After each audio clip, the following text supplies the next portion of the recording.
Випадок, який був вчора. Here's a story that happened yesterday. No, the day before yesterday. One of our guys in our chaplaincy team has a brother who married a girl from Volyn region. The girl's father is not a believer. He serves in the military and is currently deployed in this area. He is a rifleman in his unit.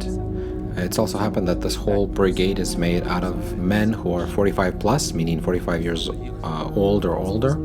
So we went to visit them. We brought them supplies, prayed with them, cooked hot dogs for them. They live right there.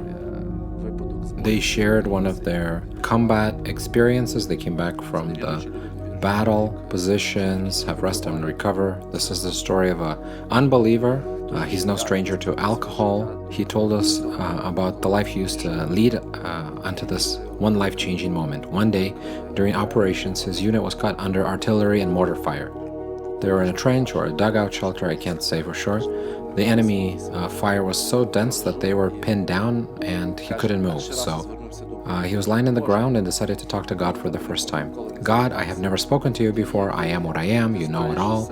He goes on to talk about his family, that he was unfaithful. He was repenting, confessing. He just laid it all out before God. He cried out to his guardian angel, everything that he knew about God, all that he learned throughout his life. He used it all to reach out to God.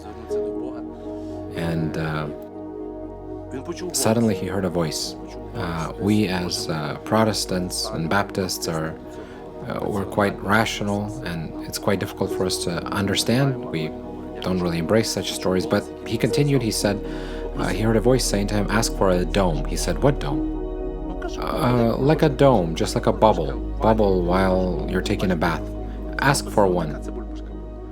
He said, how am I going to ask? He said, ask for a 3x3 or a 4-meter dome to cover you and protect you. At this point, he said that either he was overheated or suffered a shell shock, because the last round impacted a meter away. So he kept saying, what do I say? The voice said, just say it. God, cover me with your dome of protection. Place it above me. The men thought, God, what am I supposed to say? Just repeat what you just said?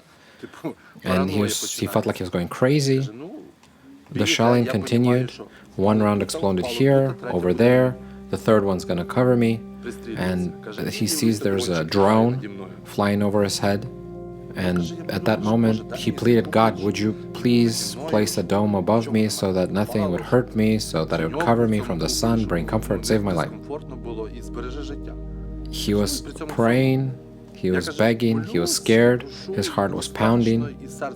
At that point, he was about ready to die.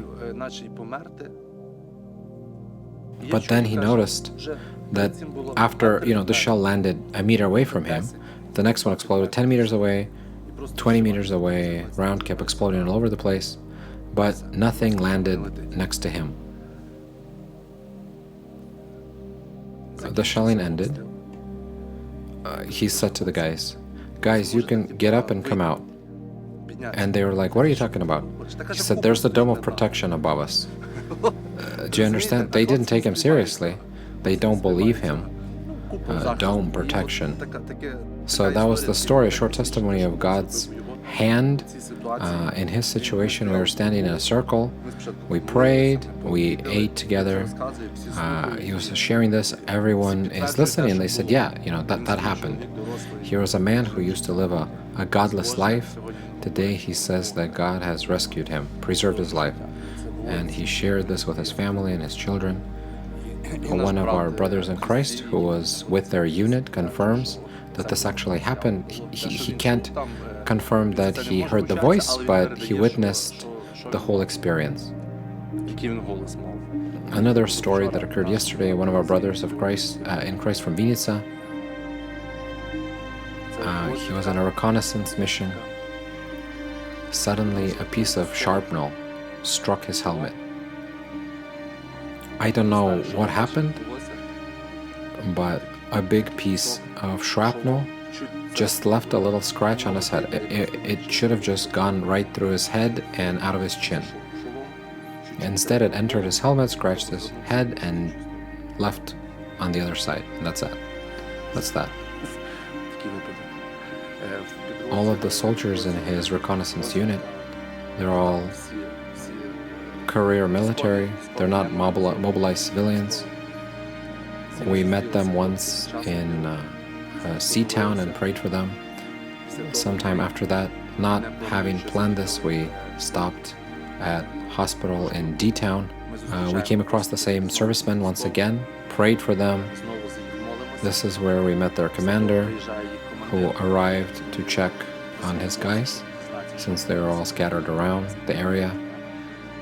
We linked up with them after we picked up our brother in Christ. It was a short ride.